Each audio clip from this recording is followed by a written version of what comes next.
ناظرین میرے ساتھ موجود ہوں گے۔ علی عباس صاحب کسی تعارف کے محتاج نہیں ہیں، دنیا کے مختلف ممالک جو ہیں وہ جا چکے ہیں اور وہاں جا کے جس چیز سے یہ آغاز کرتے ہیں وہ نام ہوتا ہے پاکستان کا۔ مجھے خوشی ہوتی ہے پاکستان کے جو مثبت پہلو ہیں وہ بتانے سے، کیونکہ میڈیا نے ٹھیکہ لیا ہوا ہے کہ اس نے مایوسی پھیلانی ہے۔ جو لوگ یہ بات کرتے ہیں کہ پاکستان آرمی پاکستان کا سارا بجٹ کھا جاتی ہے، اگر آپ رائٹ چلنا شروع کر دینا آدھا گھنٹہ تو واگا بارڈر آ جاتا ہے، اگر آپ لیفٹ چلنا شروع کر دینا اس روڈ سے گنڈا سنگھ کا بارڈر آ جاتا ہے۔ وہاں پہ ہمارے جو فوجی ہیں نا وہ دن رات اپنی جانیں قربان کر کے خود سردی میں بیٹھے ہوئے ہیں اور ہمیں انہوں نے کمفرٹیبل رکھا ہوا ہے۔ اگر وہ نہ ہوں تو اس ملک کا حال جو ہے وہ عراق، سیریا اور فلسطین جیسا ہی ہو۔ یہ فوج ہی ہے جنہوں نے اس ملک کو سنبھال کے رکھا ہوا ہے اور ہم کمفرٹیبل زندگی گزار رہے ہیں۔ بجٹ پہ بڑی بات ہوتی ہے کہ بجٹ کھا گئے اور بہت زیادہ ان پہ پیسہ لگتا ہے۔ پیسہ لگتا ہے نا تو انہوں نے یہ ثابت بھی کر کے دکھایا ہے کہ we are the best in the world. Sir لوگ آپ کے بارے میں یہ کہتے ہیں کہ قاسم علی شاہ صاحب اور بلال قطب صاحب کی کامیابی کے پیچھے آپ کا ہاتھ ہے۔ السلام علیکم ناظرین، میں ہوں آپ کا میزبان انس کندل، آپ دیکھ رہے ہیں وائٹ نیوز۔ ناظرین میرے ساتھ موجود ہوں گے، علی عباس صاحب کسی تعارف کے محتاج نہیں ہیں۔ ناظرین موٹیویشنل اسپیکر بھی ہیں، رائٹر بھی ہیں، ٹریولر بھی ہیں۔ ناظرین ان کی زندگی کی بڑی اہم دلچسپ داستان ہے، کس طرح سیالکوٹ شہر سے یہ لاہور کوچ کرتے ہیں اور اس کے بعد پوری دنیا میں جا کے پاکستان کا جو نام ہے روشن کرتے ہیں۔ ناظرین یہ دنیا کے مختلف ممالک جو ہیں وہ جا چکے ہیں اور وہاں جا کے جس چیز سے یہ آغاز کرتے ہیں وہ نام ہوتا ہے پاکستان کا۔ اسی کے ساتھ اگر بات کی جائے ان کی زندگی کے حوالے سے تو بڑی مشکلات سے یہ گزرے، ان کی زندگی کا جو سفر تھا وہ بڑا دلچسپ تھا اور آج انہوں نے 3 شعبوں کے اندر کام کیا ہے۔ ناظرین جو امپورٹنٹ بات ہے وہ یہ ہے کہ یہ جس فیلڈ میں بھی جاتے ہیں وہاں جا کے کامیاب ہو جاتے ہیں اور نوجوانوں کو یہ پیغام دیتے ہیں کہ آپ زندگی کے اندر کس طرح کامیاب ہو سکتے ہیں۔ ہماری آج خوش قسمتی ہے کہ انہوں نے ہمیں ٹائم دیا ہے، اس قیمتی ٹائم کا ہم ان سے فائدہ اٹھاتے ہیں، تو ان سے بات کرتے ہیں۔ السلام علیکم سر۔ وعلیکم السلام، بہت شکریہ انس کندل صاحب کا۔ سر یہ بتائیں گے، سب سے پہلا سوال یہ ہوگا کہ آپ موٹیویشنل اسپیکر بھی ہیں، رائٹر بھی ہیں اور اسی کے ساتھ ساتھ ٹریولر بھی ہیں، تو یہ 3 چیزیں ڈفرینٹ چیزیں ہیں، تو اس حالات کے اندر جہاں پہ اتنی مصروفیات ہوتی ہیں تو ان چیزوں کو کس طرح مینیج کرتے ہیں؟ بسم اللہ الرحمن الرحیم، اللہم صلی علی محمد وعلی آل محمد وبارک وسلم۔ انس صاحب میں تو ویسے مصروف نہیں رہتا، اور ویسے بھی جو لوگ مصروف رہتے ہیں میں ان کو ڈس آرگنائز سمجھتا ہوں، کیونکہ میرے بہت سارے ایسے دوست ہیں جو کہ بلینئرز ہیں۔ جب وہ دیکھتے ہیں میں مختلف جگہوں پہ جاتا ہوں تو وہ مجھے کہتے ہیں یار تم اچھی لائف گزارتے ہو، ہم تو کاموں میں لگے ہوئے ہیں۔ تو میں ان کو کہتا ہوں کہ آپ کو دنیا میں کس نے روکا ہے؟ آپ نے اپنے آپ کو خود سے اتنے پروجیکٹس میں اور اتنی منی گیم میں جکڑا ہوا ہے کہ وہ آپ کو آپ کے کام اور آپ نے جو بکھیرے ہوئے ہیں وہ آپ کو نکلنے ہی نہیں دیتے۔ تو میں سمارٹ کام کرنے کا قائل ہوں، میں زیادہ نہ ٹیم بناتا ہوں اور ڈیلیگیٹ کرتا ہوں کاموں کو اور ان کو اچھا پھر معاوضہ دیتا ہوں اور خود ریلیکس اور کمفرٹیبل رہتا ہوں۔ سر یہ بتائیے کہ سیالکوٹ سے آپ کا تعلق ہے، آپ لاہور شہر کے اندر ہے اور پھر وہاں سے آپ کے زندگی کا کیریئر کا جو ہے وہ آغاز ہوا، اس کے بعد آج لوگ آپ سے موٹیویشن لیتے ہیں، آپ لوگوں کو بتاتے ہیں کس طرح کامیابی حاصل کی جا سکتی ہے۔ سر سوال یہ ہے کہ اس سارے عرصے کے اندر کون سا ایسا لمحہ تھا جب آپ کو یہ لگا ہو کہ میں آج مایوس ہو چکا ہوں اور آپ بڑے مشکل حالات سے گزرے ہوں؟ بہت سارے ویسے ایسے مواقع آئے ہیں، کیونکہ جب ہم مختلف جگہوں پہ خاص طور پہ جب میں ٹی وی چینلز کے پاس جایا کرتا تھا اور ان کو میں کہتا تھا کہ آپ مجھے موقع دیں، میں یہاں پہ پروگرام کرنا چاہتا ہوں، تو جو اس وقت میں جن ٹی وی چینلز میں ایز اے گیسٹ جاتا ہوں اپیرنس کے لیے، تو تقریباً تمام ٹی وی چینلز میں پہلے بھی کل کا ہوسٹ آج کا مہمان لیکن مجھے کوئی رکھتا نہیں تھا۔ پھر میں نے دیکھا کہ کہیں نہ کہیں ہو سکتا ہے مجھ میں ہی کمی ہو اور ہو سکتا ہے کہیں نہ کہیں میں ہی کوئی غلط کر رہا ہوں۔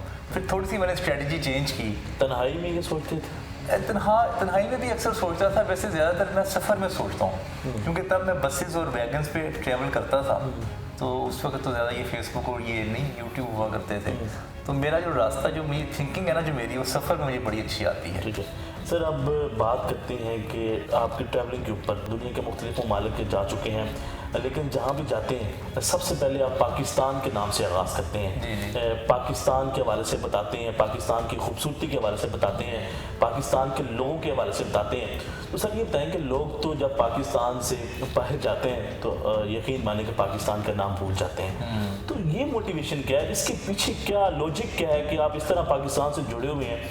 آپ نے بتایا کہ لندن میں آپ 10 مرتبہ جا چکے ہیں، جہاں بھی جاتے ہیں پاکستان سے اتنی محبت کہاں سے ہے؟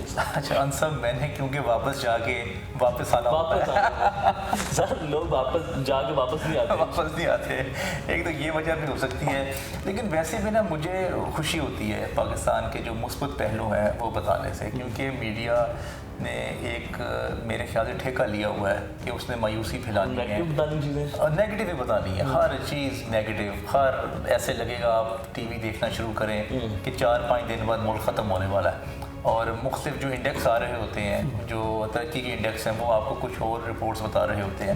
تو میں چاہتا ہوں کہ میں اپنے طور پہ جو بھی میرے پاس جو نالج ہے، جو ایکسپیرینس ہے، یا جو میرے پاس انفارمیشن ہے، وہ میں لوگوں کو شیئر کر کے کچھ نہ کچھ جو ہے نا وہ ان کو موٹیویٹ کروں اور ان کو ہوپ دوں، کیونکہ آپ نے کسی بھی قوم کو اگر تباہ کرنا ہے نا تو اس کو مایوس کرتے ہیں، وہ قوم خود بہت تباہ ہونی شروع ہو جائے گی، کیونکہ وہ پھر سوچے گی کہ ہمارے حکمران غلط ہیں، ہمارے جو اوپر لوگ بیٹھے ہیں وہ بھی ٹھیک نہیں ہیں، سسٹم بھی ٹھیک نہیں ہے، میرا ہمسایہ بھی ٹھیک نہیں ہے، سب کچھ غلط ہے۔ سر یہ بڑی امپورٹنٹ آپ بات کر رہے ہیں کہ ہم دیکھتے ہیں میڈیا کے اوپر ہم خود بھی یہ بات کرتے رہتے ہیں کہ ہم ہر ڈپارٹمنٹ کو کہتے ہیں کہ یہ سب بیکار ہے، تو یہ مایوسی کے علاوہ کچھ بھی نہیں ہے، تو یہ بڑی حقیقت بات ہے۔ تو سر یہ پہلے جب آپ دیگر ممالک میں جاتے ہیں تو یہ بھی دیکھا ہے کہ آپ وہاں جا کے سب سے پہلے ولاگ بناتے ہیں، وہاں پہ بتاتے ہیں کہ یہاں پہ آپ کیسے آ سکتے ہیں، پھر پاکستان کے نام سے آغاز کرتے ہیں۔ تو سر یہ بتائیں کہ وہاں پہ جو اوورسیز پاکستانی ہیں ان کو کس طرح انگیج کرتے ہیں، اور کس طرح پھر وہ آپ کے کہنے کے اوپر پاکستان آ کے وزٹ کرتے ہیں، پھر وہ بتاتے ہیں کہ پاکستان کتنا اچھا ملک ہے، اور وہاں پیسے کماتے ہیں، بیچتے پھر پاکستانیوں کے ہیں اور آگے بڑھتا ہے پاکستان۔ آپ غور کریں، جو بھی پاکستان آتا ہے، جو فارنر آتا ہے، وہ 1-2 باتیں نا پاکستان کے بارے میں ایسی کرتا ہے جو کہ پوری دنیا میں ان کو نہیں ملتی۔ جیسے اگر وہ رکشے میں سفر کرتے ہیں تو رکشے والا کہتا ہے کہ میں پیسے نہیں لوں گا آپ سے۔ اگر وہ کہیں ڈھابے میں کھانا کھاتے ہیں، 5 اسٹار ہوٹل والے تو معاف نہیں کرتے، لیکن یہ جو ڈھابے والے ہیں اور جو چھوٹی دکان والے ہیں، عام بندہ ہے، وہ کہتے ہیں کہ آپ ہمارے مہمان ہیں، آپ ہم سے کھانا کے پیسے نہ دیں۔ وہ کہتے ہیں ہم دنیا میں بہت سارا ہم وزٹ کرتے ہیں، لیکن جو مہمانداری اور جو حیا ہمیں پاکستان کے لوگوں میں دیکھی ہے وہ دنیا میں کہیں نہیں ملتی۔ آپ پاکستان کے جس بھی علاقے میں رہتے ہیں، پارا چنار میں رہتے ہیں، آپ سکردو میں رہتے ہیں، ہنزا میں رہتے ہیں، کلاش میں رہتے ہیں، آپ مہر گڑھ میں رہتے ہیں، جہاں بھی رہتے ہیں، اب وہاں کی کوئی نہ کوئی پازیٹیو چیزیں جو ہے نا اس کی ویڈیوز بنا کے اپنے یوٹیوب پہ اور اپنے فیس بک پہ اپلوڈ کرتے جائیں۔ یہ آپ کی بہت بڑی خدمت ہوگی پاکستان کے لیے۔ خانہ صاحب جنہوں نے جانا ہے ان کو فیسیلیٹیٹ کرتے ہیں، کرتارپور جنہوں نے جانا ہے ان کو فیسیلیٹیٹ کرتے ہیں۔ تو میں ان کو کہتا ہوں یہ پروپیگنڈا ہے، ہمارے ملک کے بارے میں کیا جا رہا ہے، تو ایسا نہیں ہے۔ پھر وہ میری بات سن کے پھر وہ کرتارپور بھی آتے ہیں، کوئی خانہ صاحب آتا ہے، کوئی کالی ماتا کا مندر ہے، جیسے آپ کراچی سے گوادر جاتے ہیں وہاں پہ وزٹ کرتے ہیں۔ اس طرح جو چرچز ہیں بڑے بڑے یہاں پہ وہاں پہ وزٹ کرتے ہیں۔ اسی طرح جہاں پہ ٹیکسلا میں جو بدھسٹ مقام ہیں وہاں پہ لوگ جاتے ہیں، جو بدھسٹ ہیں پوری دنیا سے وہاں آتے ہیں اور وہ پھر وزٹ کرتے ہیں۔ جب وزٹ کرتے ہیں تب ان کا خیال جو ہے پرسیپشن چینج ہو چکی ہوتی ہے، کیونکہ یہ ساری باتیں انہوں نے خبروں میں دیکھی ہوتی ہیں یا سنی ہوتی ہیں، تو وہاں سے ان کی پرسیپشن رانگ کریٹ ہو جاتی ہے۔ جب وہ یہاں آتے ہیں تو پھر وہ ویڈیوز بھی بناتے ہیں اور پھر بڑا اچھا کہتے ہیں پاکستانی قوم کو بھی اور پاکستانی گورنمنٹ کو، اور آپ بھی ساتھ ہوتے ہیں۔ ڈیفینیٹلی میں اکثر ٹورز میں کوشش کرتا ہوں کہ میں ان کے ساتھ ہوں۔ سر یہ بتائیں کہ کوئی ایسی چیز ان ممالک کی جہاں پہ آپ کو لگتا ہو کہ پاکستان اگر اس چیز کو بہتر کر لے تو پاکستان بھی ان سے زیادہ ترقی کر سکتا ہے؟ صرف صفائی، کیونکہ میں ایران گیا اور میں جیسے ہی ایران داخل ہوا تو اتنا خوبصورت باتھ روم تھا وہاں پہ، میں نے سوچا یہاں پہ تو میٹرس لگا کے سویا جا سکتا ہے، اتنا انہوں نے صفائی رکھا ہوا تھا۔ واش روم کی بات کر رہا ہوں، اور وہاں پہ لوگ سڑکوں پہ کھانا کھا رہے ہوتے ہیں۔ سر یہ بڑی امپورٹنٹ بات کر دی ہے، لوگ تو یہ کہتے ہیں کہ اچھا گھر ہونا چاہیے، اچھی فیسلٹیز ہونی چاہیے، اچھی اکانومی اور معیشت ہونی چاہیے، آپ نے تو صفائی کے اوپر سارا کچھ ہی صفائی نصف مان اسی لیے کہا، اب ہمیں سمجھ آئی یہ بات کی نا۔ سر یہ بتائیں کہ آپ پیسے کتنے کماتے ہیں؟ انصر میں پہلے جاب کیا کرتا تھا اور میری جو آخری سیلری تھی آج سے 4-5 سال پہلے وہ 90,000 تھی، پر منتھ. اس کے بعد پھر میں نے لاسٹ 4-5 ایئر سے میں اب جاب نہیں کرتا. اب میں مختلف پروجیکٹس کرتا ہوں اور مختلف میں بزنس کرتا ہوں. میرا پبلیکیشن ہاؤس بھی ہے, میں وہاں سے بھی میں ارن کرتا ہوں. میں کنسلٹنسی دیتا ہوں, ایڈوائزری دیتا ہوں to the education and media sector میں, وہاں سے بھی میں ارن کرتا ہوں. اور کچھ میں ٹریولنگ کرتا ہوں, اس سے بھی میں کچھ نہ کچھ ارن کر لیتا ہوں. تو میری نا ڈائیورس آپ سمجھ لیں میری انکم ہے. لیکن اگر آپ مجھ سے یہ پوچھنا چاہتے ہیں پرٹیکولرلی سوال کہ پر منتھ آپ نے کتنے پیسے کماتے ہیں, تو آپ سمجھ لیں کہ اس کو آپ ایوریج 5 لاکھ روپیہ آپ کہہ سکتے ہیں. یہ تو 5 لاکھ روپے ایک ماہ کا ایوریج آپ یہ بتا رہے ہیں. جی جی, لیکن یہ کبھی زیادہ بھی ہو جاتا ہے, کبھی کم بھی ہو جاتا ہے, ڈپینڈنگ آن دا پروجیکٹس. سر لوگ آپ کے بارے میں یہ کہتے ہیں کہ قاسم علی شاہ صاحب اور بلال قطب صاحب کی کامیابی کے پیچھے آپ کا ہاتھ ہے. اچھا, میری نا ان دونوں کے ساتھ محبت بہت ہے. قاسم علی شاہ صاحب کے ساتھ ایز اے فرینڈ محبت ہے, اور بلال قطب صاحب کے ساتھ ایز اے استاد محبت ہے. میں نے ان کے ساتھ ٹائم بہت لگایا ہے, اور میں اپنے آئیڈیاز شیئر کرتا تھا ان کے ساتھ, اور بھی لوگوں کے ساتھ کرتا تھا. لیکن یہ دونوں ہی ماشاءاللہ انٹلیکچولی اور انٹیلیجنٹ ہیں دونوں. ان کا اپنا نالج, اپنا ایکسپیرینس, اپنا وزڈم بہت اچھا ہے. تو یہ زیادہ گرو کر گئے, باقی لوگ اتنے زیادہ گرو نہیں کیا انہوں نے. مطلب اس بات کو آپ ایگری کرتے ہیں آپ؟ دیکھیں, میں نے ان کے ساتھ کام کیا, میں یہ نہیں کہہ سکتا کہ میری وجہ سے کامیاب ہوئے ہیں یا میں نے کیا ہے, ایسی بات نہیں ہے. میں نے ان کے ساتھ کام کیا تو آپ سمجھ لیں کہ میرا بھی اس کے اندر ایک حصہ ہو سکتا ہے. یہ کنٹریبیوشن آپ کہہ سکتے ہیں. سر یہ بتائیں کہ صحت کارڈ کے بارے سے آپ بات کر رہے تھے. پاکستان کے اندر صحت کارڈ جو ہے وہ لانچ ہو چکا ہے, اور 10 لاکھ تک جو ہے ایک غریب بندہ جو ہے علاج کروا سکتا ہے. تو صحت کارڈ آنے سے کیا تبدیلی آ سکتی ہے پاکستان کے اندر؟ بہت ساری دیکھیں بہتری ہے. لوگ اس ملک کو کرٹیسائز کرتے ہیں. آپ دیکھیں دنیا کے جو بیسٹ ڈاکٹرز ہیں پاکستان کے, یہ دنیا مانتی ہے اس بات کو. آپ بے شک کہیں بھی آپ ریسرچ پڑھ کے دیکھ لیں, دنیا کے بیسٹ انجینئرز جو ہیں وہ دنیا میں مانے جاتے ہیں, کیمیکل انجینئرز مانے جاتے ہیں. دنیا کی جو فوج ہے وہ نمبر 1 بیسٹ مانی جاتی ہے. اور مصر میں مسئلہ ہوتا ہے تو آپ کی فوج پہنچتی ہے, ٹھیک ہے. ٹرکی میں مسئلہ ہوتا ہے تو آپ کی فوج ان کو گائیڈ کرتی ہے. سعودی عرب میں کرتی ہے. آپ سری لنکا میں دیکھیں, تامل ناڈو سے کتنے عرصے سے وہ نہیں جان چھڑا پا رہے تھے, انہوں نے جا کے وہ مسئلے حل کیے. افغانستان میں خاص طور پہ بہت سارے مسئلے حل کیے. جو لوگ یہ بات کرتے ہیں کہ پاکستان آرمی پاکستان کا سارا بجٹ کھا جاتی ہے, ان الفاظوں سے ہمارا نوجوان ہے وہ کس قدر مایوس ہوتا ہوگا جو کہ ایک گولی کھانے کے لیے بارڈر پہ کھڑا ہے. ان صاحب, آپ جس جگہ پہ بیٹھے ہیں ابھی, ہم جو گفتگو کر رہے ہیں نا, اور جو سکون سے بیٹھے ہیں, یہاں پہ کیمرے لگے ہوئے ہیں, آرام سے بیٹھے ہیں, اس کی وجہ فوج ہے. کیونکہ اگر آپ رائٹ چلنا شروع کر دیں نا آدھا گھنٹہ تو واگا بارڈر آ جاتا ہے. اگر آپ لیفٹ چلنا شروع کر دیں نا اس روڈ سے تو فیروزپور روڈ پہ سیدھا جا کے گنڈا سنگھ کا بارڈر آ جاتا ہے.